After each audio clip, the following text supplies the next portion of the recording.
We're going to send you out your way. We take you places, we teach you new things, and we make you feel like, it's not all bad. People say to me, you always seem to be having a good time. And you know what? You're right. Your morning routine just got better. CBS Mornings, weekdays at 7. From fast cars to castles in Burgundy to tie-dye, plus Courtney Cox and Martha Stewart, The Design Issue. Listen for the trumpet.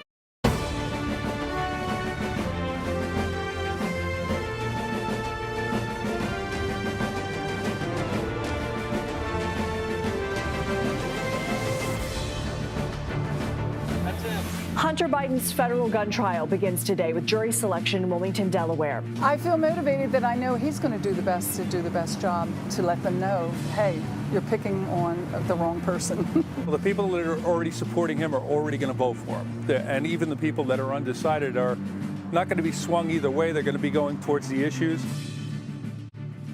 Hello, I'm Caitlin Huey-Burns in Washington. Welcome to America Decides. We begin tonight, as we have for most nights over the past several weeks, at the courthouse, but not this time to cover a presidential candidate. Instead, it's for the president's son. We'll go to Wilmington, Delaware in a moment. And speaking of that other trial that we had been covering for all those weeks, we have new CBS News polling and reaction from voters after the presumptive Republican nominee for president, Donald Trump, was convicted of 34 felony counts. Our polling unit is tracking Americans' views of the justice system in the wake of Trump's conviction.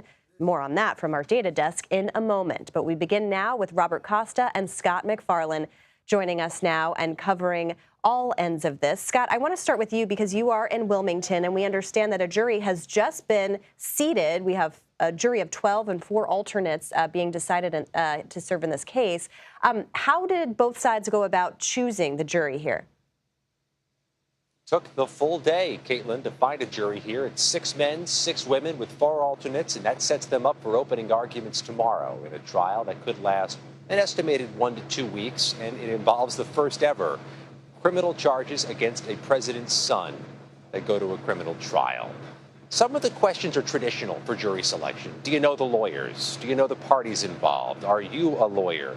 Have you had issues with this court?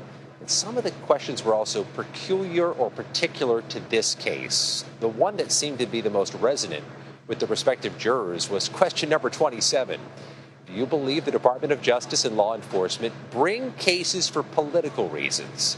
Prospective jurors who answered yes to that question were brought before the judge to answer further questions from her and further questions from the lawyers. There were some who believed that, yes, the Department of Justice has political motivations, and some of them referenced Donald Trump's conviction in Manhattan last week. One of the final jurors who was removed at a defense attorney or a prosecutor's recommendation was somebody who says she believes the Department of Justice brings cases to victimize the Bidens and Democrats. This was a resonant issue and a transcendent issue through this day. But they found 16 people with whom both sides are comfortable, 16 people with whom they will plow forward with opening arguments tomorrow morning. And Bob, I know you have just returned from covering all those weeks of the Trump trial, but I want to ask about this one. Does this have any impact on the president's reelection campaign? Speaking to sources close to President Biden, it's clear that he views this as a personal family matter. He issued a statement in support of his son earlier today, but his campaign is focused on the economy and raising issues about former President Trump's conduct, not specifically about this trial, though his campaign did make a lone appearance in Lower Manhattan. It's about the broader case that President Biden believes he's more of an advocate for American democracy, and in his argument, Trump's a threat to American democracy. So that's what you're hearing from the Biden campaign. That's what you're hearing from President Biden. Not any sort of interest or action that wades into the Hunter Biden situation beyond solidarity from the First Lady, Jill Biden, by appearing at the courthouse today. And you mentioned Jill Biden. And Scott, we actually have some video of Jill Biden leaving the courtroom today. Let's take a listen. Apparently, it's just some voiceover, so apologies for that. But you can see her leaving the courtroom now. Scott, what has the Biden team said about this trial publicly? And also, can you give us a sense of, if you were able to get a glimpse of Hunter Biden and kind of assess his demeanor, kind of how he was responding to this jury selection? And the Biden legal team has indicated what they're going to argue at trial in their pre-trial filings. The charges here allege that Hunter Biden knowingly bought a gun in 2018, filled out the paperwork, and did not mark down that he was a user or an addict of drugs. A federal felony, according to prosecutors. What the Biden team is poised to argue, what they have said in their pre-trial filings, is that Hunter Biden was in rehab, trying to recuperate during that period of time in which he bought the gun, indicating that whether you're a drug user is not a scientific idea, maybe more open to people's interpretation or their opinions. That's where they're headed with this argument, but they have to wait until the prosecutors reveal their case first. When Jill Biden arrived here, the First Lady, on her 73rd birthday, no less, she sat right behind Hunter Biden in the courtroom for this jury selection process. Hunter Biden didn't show much expression during this process, but I can tell you, having been there outside the room, he and his defense attorneys called for a last-minute private room huddle at the very end of jury selection so they can make a decision after meeting privately as to who to strike with their final few jury strikes. He was engaged in that meeting. He seemed to be engaged with the attorneys through the process today. He will be a listener only starting tomorrow when the prosecution begins questioning its witnesses. And Bob, how has the Trump campaign or Republicans more broadly been responding to this trial? I mean, they've used Hunter Biden or tried to use Hunter Biden as a foil throughout the former president's legal troubles. And of course, Hunter Biden will have another trial date later in the fall. But how are they kind of using today, especially after the conviction last week? Across the Republican Party, there's a lot of interest in supporting former President Trump, and his campaign has raised tens of millions of dollars since the verdict came last week in New York. At the same time, former President Trump has brought up Hunter Biden on the campaign trail from time to time. There was that refrain, "Where's Hunter?" over a year ago. They kind of have taunted Hunter Biden and his problems over the years. But you don't see this as a focus for the Trump campaign. Even for them, they politically and sometimes even personally very much dislike President Biden and his family. But this is a family matter. And among my top Republican sources on the strategy side, they don't see much political upside to bringing a spotlight onto Hunter Biden day in, day out. It's not like it's going to win over a new voter by talking about Hunter Biden using a firearm or purchasing a firearm, talking about his addiction. Of most interest to them is talking about Hunter Biden's laptop and how they believe that might have influenced or not influenced the election enough previously. But when it comes to this particular case, there's not a lot of Republican interest, even from the Trump campaign, in bringing it to the fore of the campaign. Yeah, interesting to see how Republicans are reacting to the conviction. I want to play a little bit of Doug Burgum, who was on Face the Nation over the weekend. Here's what he had to say. So Americans are going to come back to the issues that affect them because this trial outcome doesn't affect them. The inflation affects them. It does. So, Bob, Doug Burgum, obviously a close ally of former President Trump, rumored to be a potential running mate for former President Trump, was a presidential candidate himself. But it was interesting to hear him there because, saying that voters care about other things. But at the same time, as you mentioned, the campaign has raised a lot of money off this convention. So to the extent that we can, just, a few days removed from this conviction, how do you see this conviction playing out politically at this point? Based on my conversations with people close to Trump, Governor Burgum is near the top of the list to be Trump's running mate. And it's because he threads the needle. Inside the Trump wing, he's somewhat popular. He's also popular, or at least respected, among traditional Republicans. He's not exactly a well-known name yet fully, even inside the Republican Party. But he is someone who is trying to bring the issues of the Trump campaign to be part of the conversation. And for Trump, who has relied so much on his own grievances to fuel his campaign, having someone like Burgum out there being a different kind of presenter, talking about issues in a different sort of way, that provides value to the Trump campaign. And that's why Burgum continues to rise. Interesting. And Scott, we've seen, Republicans come to the former president's defense, but we've also seen over the past couple of years almost them really kind of focus on Hunter Biden here. How are Republicans, you cover Congress so well, how are Republicans reacting to today and the trial to come later this fall? There are some House Republicans who are taking some indirect credit for the fact this trial's happening. You'll recall, Caitlin and Bob, this case was nearly pleaded out last year. They were on the precipice, at the altar for a plea agreement, and the judge, the same judge overseeing this trial, didn't believe both sides were on the same page, and she blew that plea agreement up. And that set us on a trajectory towards trial now. But there were House Republican committees who filed in that case with concerns about what they heard about the plea deal.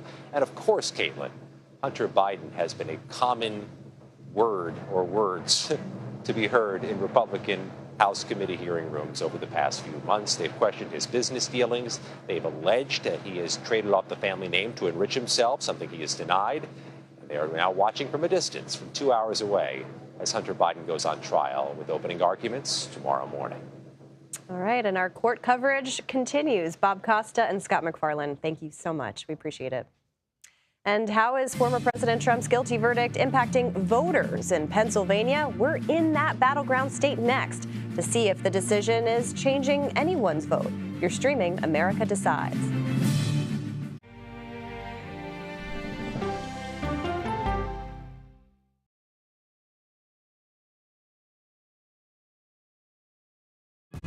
Coming up, our series. Wait a minute. Tom, is that you working the camera? Keep leaning out of your close-up. Your morning routine just got better. CBS Mornings, weekdays at 7.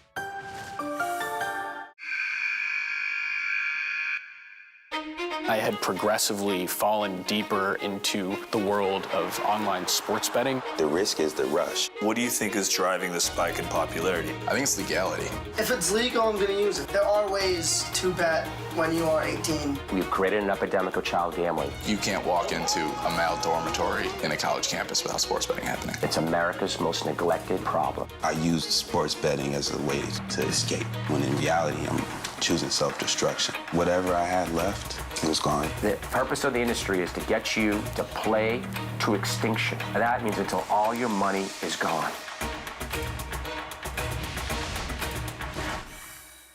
Go to the ends of the earth.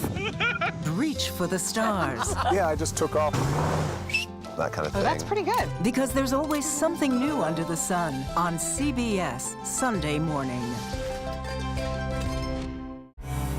An original documentary from CBS reports. That desired farm, it's a wonderful place to raise children, and it still is. Promises broken. Black Americans have been the target of racism and discrimination pretty much from the time they acquired ownership in the land. Costing black farmers hundreds of billions in generational wealth. They did everything to make sure we were run off that land. But communities are uniting to continue the fight. Collective ownership is powerful. To keep their land and their dreams alive. To watch my children play on land that we own means everything. So land is power. Most definitely. 40 Acres and a Mule, now streaming on the free CBS News app. People with developmental disabilities were once sequestered by the hundreds of thousands in institutions. Many of our fellow citizens are suffering tremendously because lack of attention, lack of imagination, lack of adequate manpower. Disability activists have since torn down barriers blocking them from living at home or in the community. We conclude that Title II of the ADA requires states to provide community-based treatment for persons with mental disabilities. But of the 16,000 people who remain in state-operated institutions, half are in 5 states, and Illinois is one of them. I don't want to live in the institution. It makes me feel discriminated against. Do you think there are people living in institutions in Illinois that don't need to be living there? Yeah, because they're proving it as soon as they get out.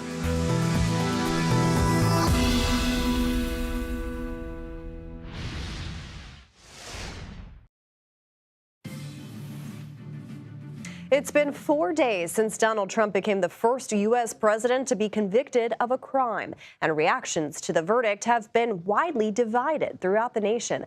That includes across the battleground state of Pennsylvania, where we now find our own Torian Small. Torian, good to see you. I know you've been talking to voters all day there where you are in Pennsylvania since the trial came to a close. Can you give us a sense of how people are reacting 4 days out? Caitlin, I know this wouldn't be a surprise to you, but voters here aren't paying as close attention to the Trump trials, his many criminal trials or cases, as we are in D.C. and in New York. But many of them say they pay attention to the headlines. And almost immediately after the verdict came in, a lot of voters tell me they thought exactly of this trial as they did before it even started. Republicans are pretty dug in.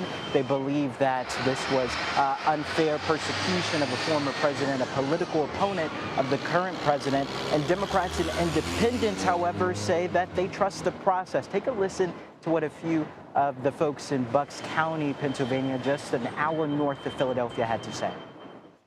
I think it was a fair trial, and it was a process and multiple steps, but I mean, I think the truth prevailed. They went after him big time in New York City, and the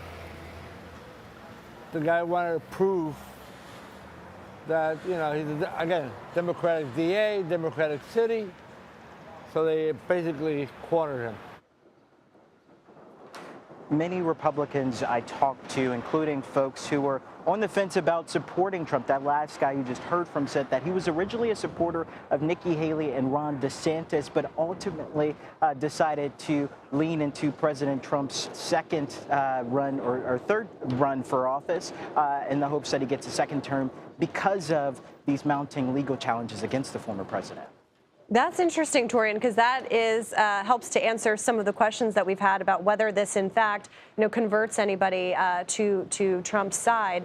We've seen Trump and Republicans on Capitol Hill and throughout the country really, railing on the U.S. justice system in the wake of this verdict. Are we seeing voters respond to that in any way, too?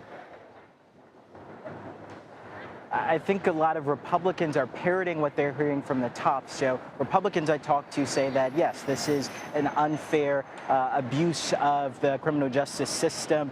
But a lot of them still did have faith in it. They say that maybe Donald Trump is a blip in what they've seen so far been fairly just. But Democrats that I talked to say that they're concerned that Donald Trump is being made into a martyr, further mobilizing a crucial part of his base to come out in November. Take a listen to a few folks I talked to as well. I don't think it's rigged for him, it's rigged for us. Like we're the tiny man, common man. We're gonna get punched down upon. People like him who have a ton of money, they're ultimately fine. I'd like it to be more fair than it is. Sometimes it's more like, let's go more for the political side, and that saddens me. It's not what once made America great. Isaac Felix, the first guy you heard from there, 19-year-old. This will be his first time voting for president. And interestingly enough, he said while he does lean left or more moderate center-left, he says that this time around he's probably thinking third party, probably not RFK Jr., but he's open to considering other things. On the note of the criminal justice system, he says, listen, like you heard him say, it's not the folks with privilege, in his mind, Donald Trump, who are being unjustly targeted by the courts. It's other folks, people who don't have the money or access. Yeah, and Torian, it's so great to hear from these voters that you're talking to, especially because they're in Pennsylvania, which is such a critical battleground state this time around and has been in the past. Can you talk to us a little bit about the significance of Pennsylvania? I mean, we've seen Biden go there a lot. Do we expect Trump to go there more now that his trial has ended? Especially Biden. I mean, he's been out here quite a few times. Kamala Harris, the vice president, has been out here quite a few times. And they've also opened up this expansive outreach operation, over 14 field offices across the state, all in the hopes of holding down that winning coalition that helped him cross the finish line in 2020. If Biden's work here ahead of November is to rebuild or fortify that crucial blue wall that helped him secure the nomination in 2020, Pennsylvania is a crucial brick. Just 80,000 votes in 2020 is what helped him ultimately win the White House. He's hoping to win over those same voters this time around as well. Well, we are glad you were there reporting for us then, and we'll continue to. Torian Small, thank you so much. This was a rigged, disgraceful trial, but the real verdict is going to be November 5th by the people. And we have new post-verdict polling. After weeks of railing against the legal system, do Americans agree with former President Trump's claims about a witch hunt? We've got the numbers next on America Decides.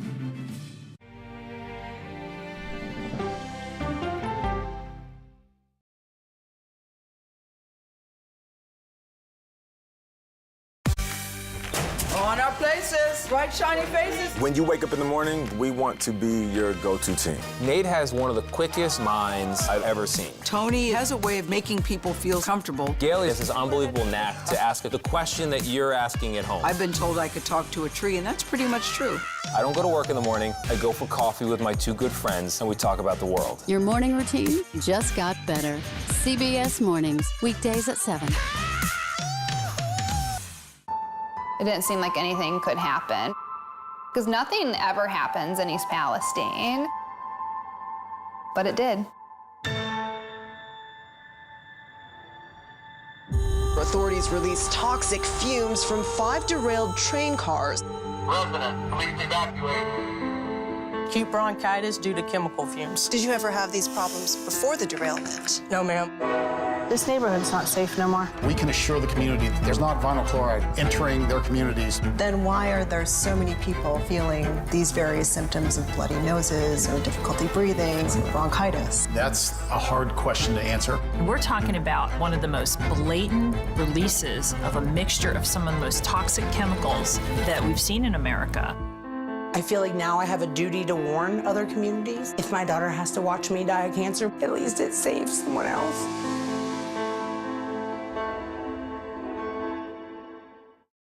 This case. It's like a screenplay, something straight out of Hollywood. But it's not fiction. It's 48 hours. Human remains found this week. 4 families shattered. There's no physical evidence. The mystery would haunt investigators for years. There's some questions that have to be asked and need to be answered. Like a John Grisham novel. A gripping true crime original. 48 hours. Now streaming on the free CBS News app. Stories that inform. You can be really old at 60, and you can be really young at 85. Inspire. How do we unlock the power within ourselves to be who we want to be? And brighten your day. The best part of fame is making people feel good. Always send the people home happy. Make every day a little more like Sunday morning. Here comes the sun. Stream now on the free CBS News app.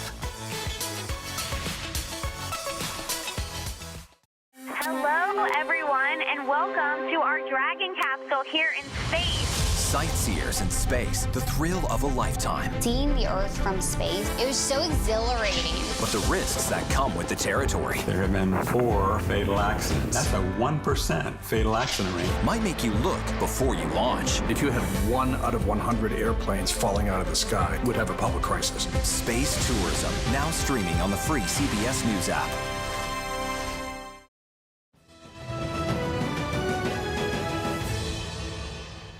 People get it. It's a scam. And the Republican Party is really, they've stuck. They stick together in this. They see it's weaponization. Former President Donald Trump has been casting doubt on the justice system in the wake of his guilty verdict in the New York criminal case.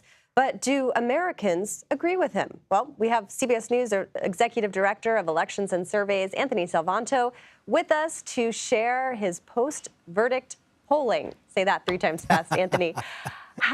So you've been talking to voters. How are they thinking about the justice system? I want to start with this, Caitlin. Does the case make you more or less confident in the system as a whole? And yeah, these are the breaks, but let me show you the partisan breaks because it really speaks to what you just showed in the in that earlier clip. First of all, you have, are these crimes serious? Look at the number of Republicans who say, no, these crimes are not serious. Those are big numbers right there. 75% saying not very, not at all. And then I'm going to slide over here and go back to that take on the justice system as a whole. And similar, 3/4 of Republicans say this case has made them less confident in the system. Now, look, some of this is the emotion, the response to the moment, right? There's many Republicans who say that they're angry about this or disappointed. But the larger context here, when you talk about that political rhetoric about going after or criticizing the system as a whole, this, I think, is really important and important to watch because it underpins, at least for Republicans, why maybe the president's arguments are going to resonate. And what about their views of the trial itself? I mean, we were all trying to assess how voters were feeling about this and the hypothetical about Trump if he were convicted. Well, now we actually have a verdict. What is kind of the reality about how people are viewing all of this? Well, the fact is, before the verdict, when we interviewed people, if they thought, even going in before the verdict, that he was guilty, they were much more likely on the other side to think that the jury had reached the right verdict and that Donald Trump had gotten a fair trial. Here again, sort of similar story, you see these big partisan splits. And one of the reasons that is important going forward is, let's go back to what you introduced at the top. For Republicans, do they want to see the party remain loyal to the former president? And yeah, we get big numbers saying it's very important to Republicans, to the rank and file, that the party do that. And that, again, explains why you're seeing so many Republican officials, elected officials, et cetera, coming to his defense, Caitlin. And we heard from Torian Small in our earlier block talking to voters in Pennsylvania, for example, and it seemed like they were all kind of coming down on partisan lines. But I'm curious from your polling what you have found, whether people are dug into their views or is there any room for movement here? I think there's two parts to that answer. One is this a disqualifying event? Does this make Donald Trump not fit to be president, right? That's half the country. Well, that speaks more to the partisan divide. Republicans tend to say that he is still fit. But the other part of this is attention. Maybe there's some room for movement if we take the folks, and then not everybody's, a lot of people are following it, yes. Not everybody's following it very closely. Maybe there's room in this lower third here who haven't been, and that's important to watch as really both campaigns start to contextualize this and maybe make arguments around it, Caitlin. Yeah, especially with 5 whole months to go before voters actually decide. Anthony Salvanto, thank you so much. It's a great snapshot. Thank you. And the tale of 2 campaigns. As President Biden celebrates Pride Month, former President Trump's campaign looks to cash in on its guilty verdict. Our political panel is ready to break down all of the big headlines from the campaign trail for streaming America Decides.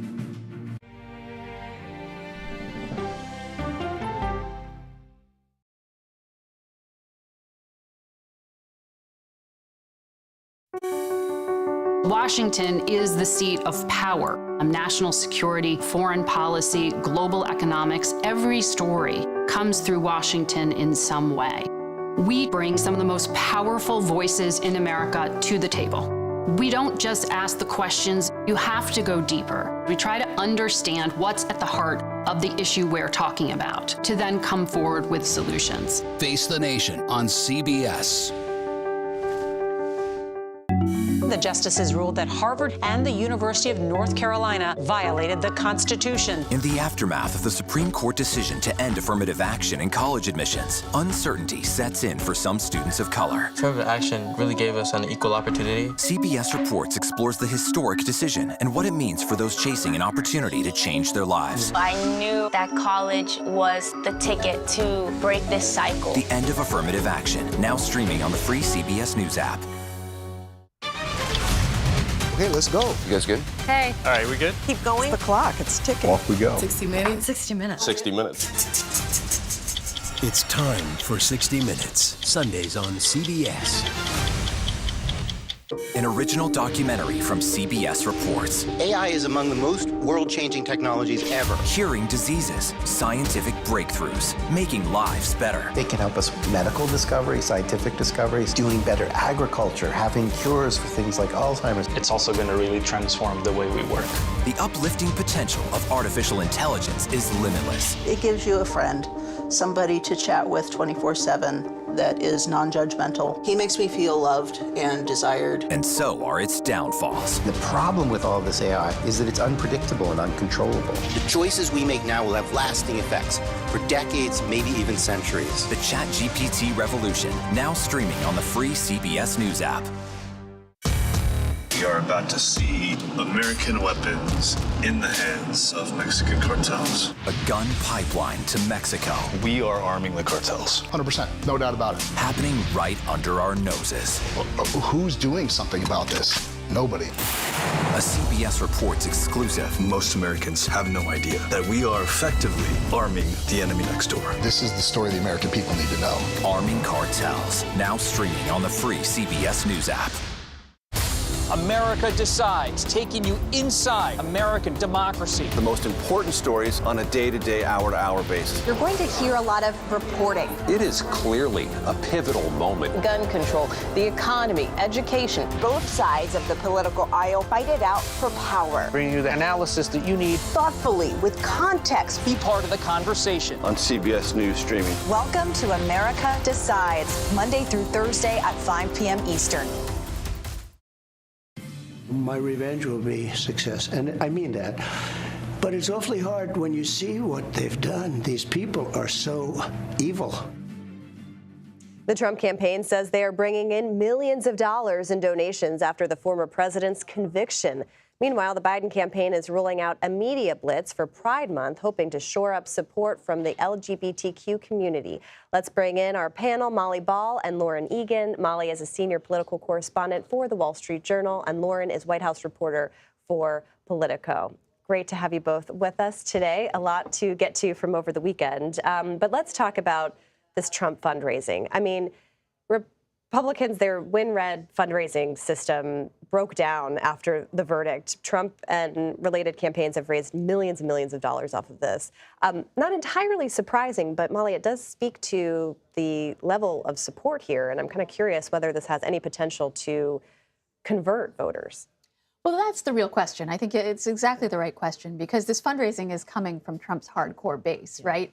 And it's not totally organic. I got more text from Trump since the verdict than normally they're like pretty sporadic, and they've been sending them constantly. So they're also, I think, ginning up this fundraising from their base as a way to build this narrative that about how angry the Republican base is over the verdict. Nevertheless, it is a real phenomenon. But the question that you asked is the right one, because he already has those votes, right? And it doesn't say anything about where independents and swing voters are going, how they are feeling about the verdict. And that is what's going to matter. And that is what, with all due respect to the polling you just talked about, I don't think we're going to know for at least a few weeks. How this all settles in. I mean, one thing it does do is help to at least catch up to Biden in terms of fundraising, because Biden has had a wide lead.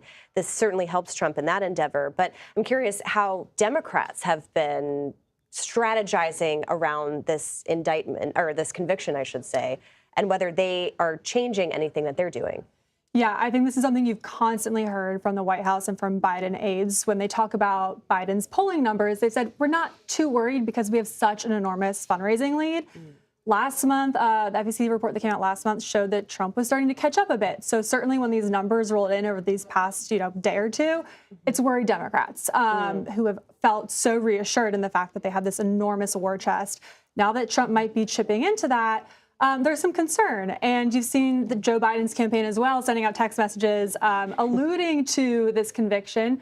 But they've been a lot less aggressive in terms of leaning into this. I think there's some uncertainty in the party and how exactly it's going to all play out. And there's just some anxiousness about how hard do they really go on this conviction. Yeah, and it's a kind of difficult political situation, right? You normally would want to capitalize on whatever your opponent is going through, but you're also at the same time being accused by said opponent and the Republican Party of being political with your own Justice Department. So, it was interesting to me, Molly, that last week we did see the Biden team send surrogates to the trial after, saying essentially that we're going to let this speak for itself. I'm wondering if you see any sort of benefit to engaging in this. Well, it's been a real debate among Democrats. I think, as Lauren alluded to, there's been one school of thought that says, the president has to be really careful to sort of safeguard the rule of law by staying as far away from this as possible. But on the political side of the party, there's a feeling that because Trump was so aggressively politically messaging around the trial, there was a lopsided feeling in the narrative, and they needed and just the idea, I think, among a lot of Democratic political practitioners, that if your opponent is a convicted felon and you're not trying to capitalize politically on that fact, it's sort of political malpractice. But anytime they do that, they just inflame the idea and the widespread perception that the trial itself was the political creation of the Democratic Party going after Trump, persecuting him, prosecuting him just because he's their political opponent. So he does have them in a bit of a bind in that way. Yeah, and it's interesting because we have seen, obviously, for months and months and months, the rhetoric from Republicans led by Donald Trump, denigrating the justice system. And now we have today the opening jury selection for Hunter Biden. Same justice system, right? Different state, but this is federal, actually. How is Biden handling all of this now that his son, we saw Jill Biden obviously go to court today. Biden did not go himself. But can you speak a little bit about kind of what Biden is going through in this Hunter Biden case? Yeah, look, I think Biden comes at this from the position of being a dad and a father in this. He put out a statement today. The White House rarely weighs in on these issues. And the president put out a statement today really leaning into the fact that this was an emotional time for his family, that he said he was proud of his son and he was, loved his son. He, made very clear that he was not weighing in on the actual case itself. But there's really no question that this has weighed really heavy on the president. He spent the weekend with Hunter in Wilmington and at the beach at their beach house. And this is all coming on the backdrop of Biden is about to go overseas. He's headed to France tomorrow evening. Aides to him have said that, he's going to be checking in with his son this whole time. He'll certainly be following the coverage. But obviously, as a father, that sits really heavy on your heart as he's still doing all the presidential duties that he has to do this week. Yeah. Speaking of overseas, Molly, I know you just returned from overseas following congressional CODEL to Asia. Are they following this election? How closely are people following what's happening here? Yeah, several members of Congress went first to Taiwan to be the first to meet with the new Taiwanese president who was just elected, and then to Singapore, where there's a national security conference, the annual Shangri-La Dialogue, where the Defense Secretary Lloyd Austin met for the first time face-to-face with his Chinese counterpart. So the, China's influence in the region and the increased tensions, not only between China and Taiwan, but between China and the U.S., are the backdrop for all this. But what you really learn, I think, anywhere overseas these days is how closely they are all following the American election and how much the stakes of the vote in November have the entire world on edge, as many world leaders feel that Donald Trump's first term was highly destabilizing and he's a very unpredictable figure. I think his defenders would say that was all to the good, and we've had many foreign crises break out on Biden's watch. But certainly the world is watching the American election very closely and very nervously. Another, interesting development that has happened over the past few days that may have been buried is that Joe Manchin, who has long been a West Virginia Democrat, has now announced that he is going to be an independent. Of course, there was a vigorous Republican primary for that seat. Should we read into any of this? Does this mean that he is coming back? I mean, he says he's retiring. It's funny because he did get a lot of questions because he did it right before the filing deadline, and there had been these rumors in West Virginia all year that he might either refile in the Senate race as an independent or that he might get into the gubernatorial race. He was a former governor, to this day says it's the best job he's ever had, hated to leave it and go to the Senate. He has said, not totally definitively, that he's not going to run for anything else. And he has been teasing this move away from the Democratic Party for quite a long time. So his official rationale for doing this is just that it gives him more space to operate after he leaves the Senate, which he will do after this election. And I mean, that seat is going to be consequential in terms of whoever controls the Senate. Another interesting development over the weekend was Larry Hogan, the former Maryland governor who is running for the Senate in Maryland as a Republican. He released a statement saying after the verdict, essentially saying, the rule of law, we have to respect the rule of law here. The Trump campaign really has gone after him. And you had Lara Trump, now a co-chair of the RNC, essentially say we don't want anything to do with him if he's saying upsetting. Upsetting, yes, very upset. And I'm curious, kind of how that to me kind of shows the way in which the Republican Party is essentially operating now, right? In terms of kind of get behind us, we are the party now. Right. I think it's classic Trump. You have to, show loyalty to him, even when you're in a state like Maryland, where Larry Hogan was probably pretty boxed in that case. It's hard to imagine winning a state that's as blue as Maryland without sort of going against the Republican Party in some areas right there. But yeah, I think it speaks to the larger way that the Republican Party is operating. And also it's interesting when you look at how divided the Democrats are about how to respond to this conviction, as opposed to Larry Hogan really stood out there because he's basically one of the only Republicans that we've seen come out so forcefully, and it just shows just the dramatically different approaches that the two parties are taking to this. Yeah, that's super interesting because he was really kind of the lone voice in the Republican Party. It wasn't even that forceful. It was actually before the verdict he put out the statement, and he said no matter what the verdict is, we should respect it. Right. He didn't say he agreed with it. He didn't say that Trump is a criminal or anything like that. He just said juries should do their jobs. Right. And for that, he's being attacked and basically thrown out of the party. Tells us a lot about where things stand in this party heading into an election that is very, very close. Molly and Lauren, thank you so much for being here. We appreciate it.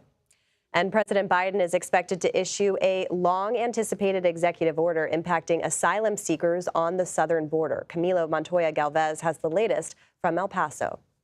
President Biden is expected to announce a seismic shift in policy here at the U.S.-Mexico border. We are told that the president is planning to issue an executive order tomorrow to shut down asylum processing here between official border crossings. It would be triggered after daily illegal crossings here soar to 2,500, meaning that it will likely take effect immediately after being issued. It will allow U.S. immigration officials to quickly deport migrants back to Mexico or to their home countries without processing their asylum claims. Importantly, asylum processing will continue at official border crossings. This is a massive policy shift by the Biden administration, but it is very likely to be challenged in federal court. Camilo Montoya Galvez, CBS News, El Paso, Texas. House lawmakers grill Anthony Fauci over the origins of COVID-19. What he had to say after the break. You're streaming America Decides.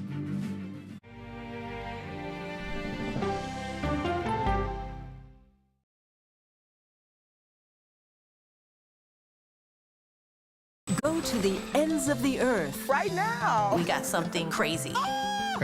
And reach for the stars. Here we are. Time. Yes, it's my comeback.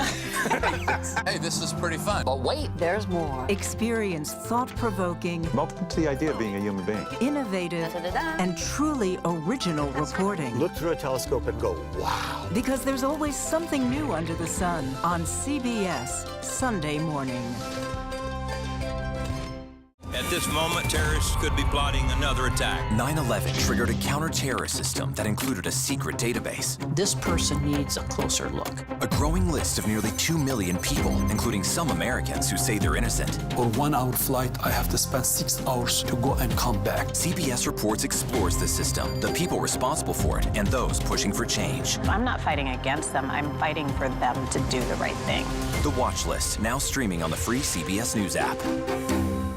Don't miss true crime anytime you want, anywhere you go. With the 48 Hours podcast. Real crimes, real lives, real justice. There's some questions that have to be asked and need to be answered. Listen to 48 Hours on Apple Podcasts.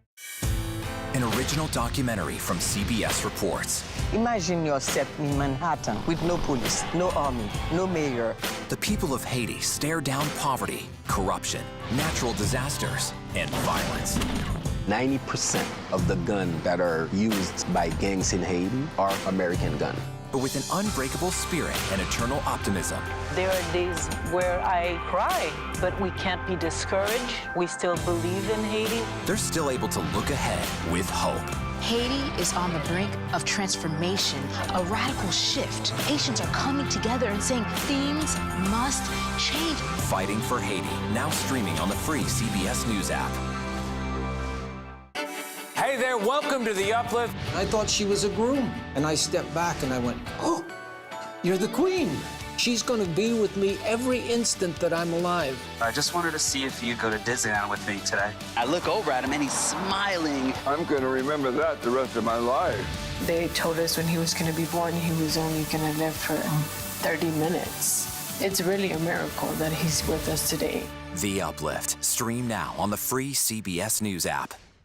When you wake up in the morning, we want to be your go-to team. On our places, bright, shiny faces. I don't go to work in the morning. I go for coffee with my two good friends, and we talk about the world. Your morning routine just got better. CBS Mornings. A CBS News investigation. People looking for love, finding their life savings gone. This could happen to anybody. And sometimes losing their lives. Anything for love. Now streaming on the free CBS News app.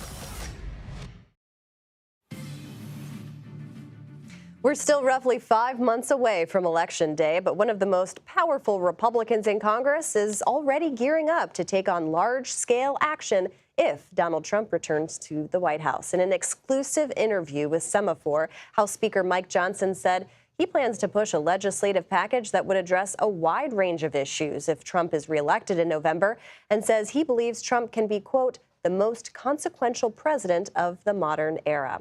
Kadia Goba, the author of this article, joins us now from Semaphore. Good to see you, Kadia. Thanks so much for being here. I want to get to your interview in just a moment, but you also cover Capitol Hill. And on Capitol Hill today, Dr. Anthony Fauci was grilled by lawmakers on the origins of COVID-19. I'm going to play a little bite from the hearing, and we'll talk about it. We should be recommending you to be prosecuted. We should be writing a criminal referral because you should be prosecuted for crimes against humanity. You belong in prison, Dr. Fauci. Some of our colleagues in the United States House of Representatives seem to want to drag your name through the mud. They're treating you, Dr. Fauci, like a convicted felon. Actually, you probably wish they were treating you like a convicted felon. They treat convicted felons with love and admiration. Whew, all right. So what are they trying to accomplish here in this hearing, essentially, politically? So, yeah, surprisingly, I like to look at this as sort of a period on the whole COVID thing. This was Republicans didn't have a chance to grill Fauci in the past. If you recall, this committee originated during COVID. So Democrats were in control, and their main objective was, making sure that people addressed certain issues that were going on. Republicans have always pushed back about the origins of COVID and really, really punched Democrats in the face about not having a hearing. I think this means that there's going to be a closure to this hearing or to this committee, and this would be the end of it. But there was a lot of tension because Republicans finally got a moment to ask Fauci about the origins. Yeah, and it'll be interesting to see if this becomes or continues to be a campaign issue as we get closer. I do want to ask about your interview with Mike Johnson, though, because it was really revealing about kind of the legislative agenda that he hopes to push if Trump is elected, and he seems to be assuming that if that happens, then Republicans would also keep their majority in both in the House and gain one in the Senate. What did he tell you about his approach?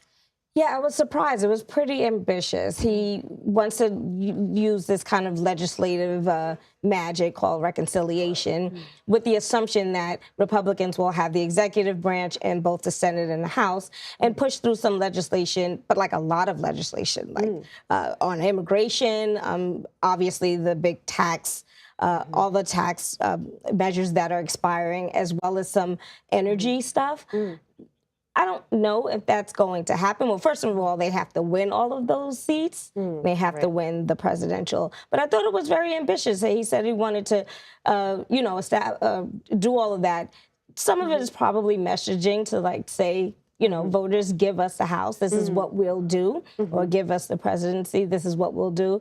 But I thought it was very aggressive, and unlike what historically reconciliation even does at this point. Right, because usually it's used just for kind of tax measures, and it would be essentially a way to be able to pass things without the higher majority. Avoiding the filibuster in the Senate. Exactly, but it was interesting to me because it seemed also like he had been in close contact with the former president himself. We know that they've met recently.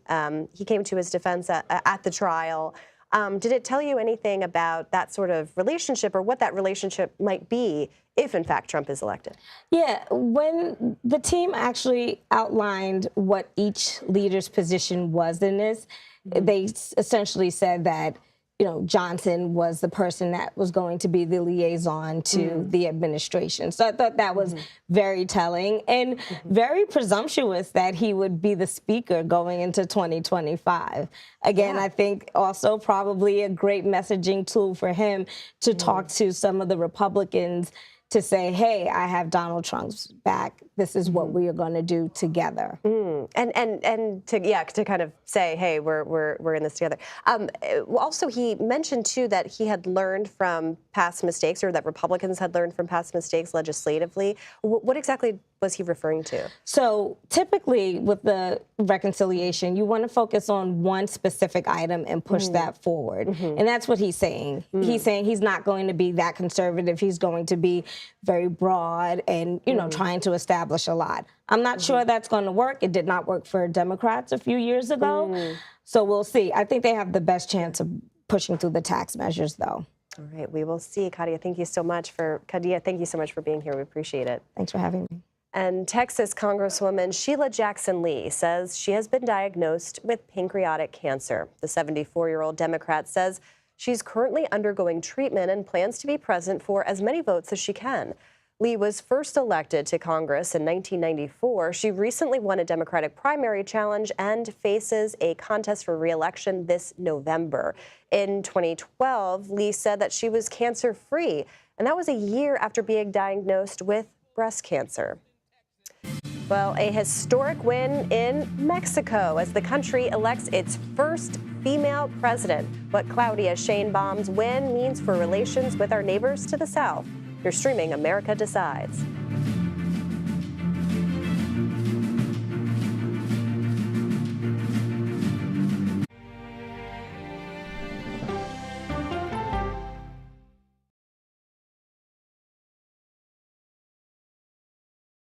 Okay, so let's just start at the beginning. Well, let me start with this. What is at stake here? What is the answer then? Do you know why? You want me to just keep going? Is that a good thing or a bad thing? Were there death threats? How is this possible? What's wrong with that argument? Are you saying they lied? Have you told the government that? Why won't you say the word crisis? You're not answering my question. Is that scary? Does that make sense? What do you mean? What does that mean? Did any of that make sense?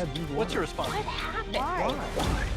It's time for the CBS News Original 60 Minutes, Sunday on CBS and streaming on Paramount+. There is no more room in our city. New York City is receiving record numbers of migrants. Today, we're going to have more than 500 adults and children come through that door. Tensions rise as shelters reach max capacity. We don't have to take care of them. CBS Reports goes inside a crisis cities and families are facing as they fight to survive. The United States still has that glimmer of hope for people to come here. Fighting for a future. Now streaming on the free CBS News app. On Face the Nation, the way to learn is to listen. We may have a recession. Listening to how someone explains themselves is so key to understanding their perspective. An original documentary from CBS Reports. Since you started La Soup in 2014, do you have any sense as to how much food you've rescued from the landfill? We've rescued 4.5 million pounds. I can't even fathom how much food that is. And that's one little person in one little city in America. We're going to call this chicken piccata. We did 450 of these meals today. This is the exact dish that you and I are going to have. Yep. Oh my God. Is it good? Mm-hmm. Having a plan of how to keep people fed should be in every single city. So if we eliminated food waste, could we eliminate hunger? Yes. Eating Trash, now streaming on the free CBS News app. America Decides, taking you inside American democracy. The most important stories on a day-to-day, hour-to-hour basis. You're going to hear a lot of reporting. It is clearly a pivotal moment. Gun control, the economy, education. Both sides of the political aisle fight it out for power. Bringing you the analysis that you need. Thoughtfully, with context. Be part of the conversation. On CBS News Streaming. Welcome to America Decides. When people say who's first to get in the morning, that would be me. Morning news matters because it sets the tone for your day, and it's a way of getting you started. Day to day, that first draft of history, it happens right here. We're going to uplift you. We're going to send you out your way. We take you places, we teach you new things, and we make you feel like, you know, it's not all bad. People say to me, you always seem to be having a good time. And you know what? You're right. Your morning routine just got better. CBS Mornings, weekdays at 7.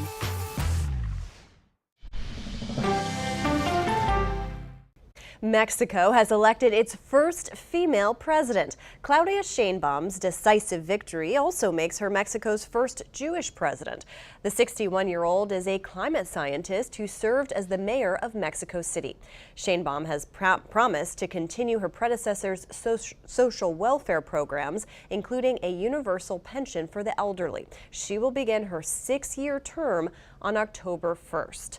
Maya Averbach joins us now. She's an economy and government reporter for Bloomberg News in their Mexico bureau. Maya, so good to see you. Thanks for being here. So can you walk us through the new president's background and what policies she's advocated for? So Sheinbaum has been part of Morena for many years. She was part of the founding of the party and someone who's been very close to the current president, Andrés Manuel López Obrador. She's worked with him since the early 2000s when he himself was mayor. And she sort of rose through the ranks of local politics to become the Mexico City mayor, really focused on issues of security, on greening the city, on issues of education. And that launched her career within the party so that she could become the candidate and eventually win the election with a really huge margin. And Mexico, of course, has struggled with both cartel crime and political violence. Has she made any public plans for combating violence in the country? She's certainly talked about it as one of the issues that she's going to deal with in her government. She invested a lot in police in Mexico City and pushed for them to have more investigative capacities and has talked about bringing part of that strategy to the national level. She's also said she's going to move forward with working with the National Guard, which is a body that was created under AMLO, a partly militarized security body that has expanded across the country. And she wants to move forward with that as another part of her security strategy, knowing that it's going to be a really key part of how her government does and is a really key issue for Mexican voters who feel the consequences of it every day. And obviously, this is a huge headline, electing their first woman president. But I think there would also be a lot of interest here in the U.S., of course, no matter who was elected, because of U.S.-Mexico relations and how important they are. What kind of impact could she have on this relationship? I think she's looking really closely to see what the U.S. government is going to look like by the end of this year, and that will determine a lot of what these two countries' relationship will be in terms of trade, in terms of collaboration on security issues. The current president, AMLO, has had a cordial relationship with Biden, and in some ways an even more positive relation with Trump, surprisingly. And she has said that she would be on good terms with any U.S. leader.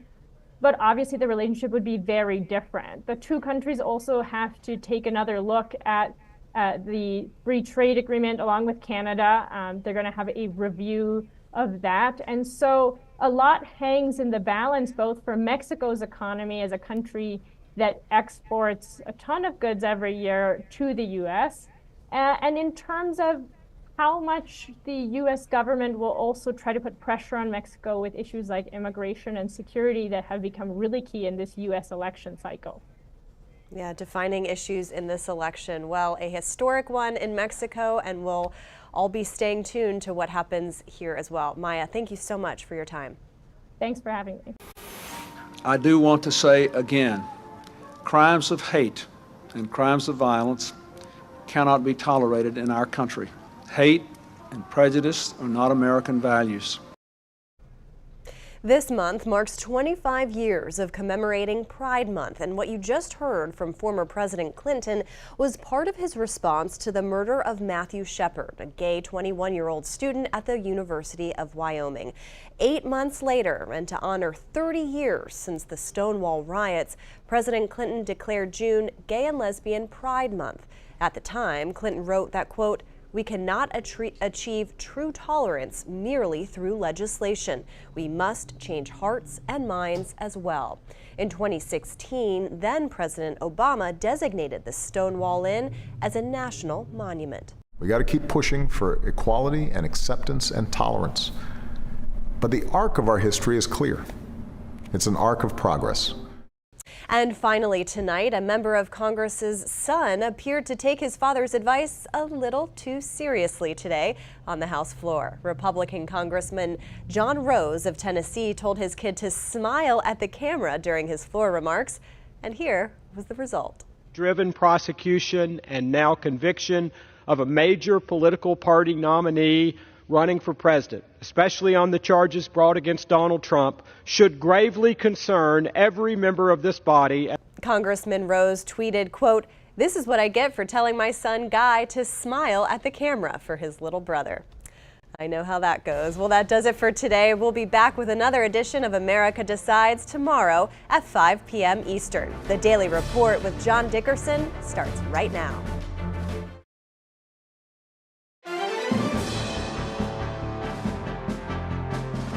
Welcome to the Daily Report for June 3rd, 2024. I'm John Dickerson. President Biden launches 2 gambits to solve 2 thorny challenges. First, on immigration, an executive order significantly limiting migration at the southern border. Our Camila Montoya Galvez has the details. The new policy, a new challenge for Mexico's brand new president. In the country's 200-year history, the first woman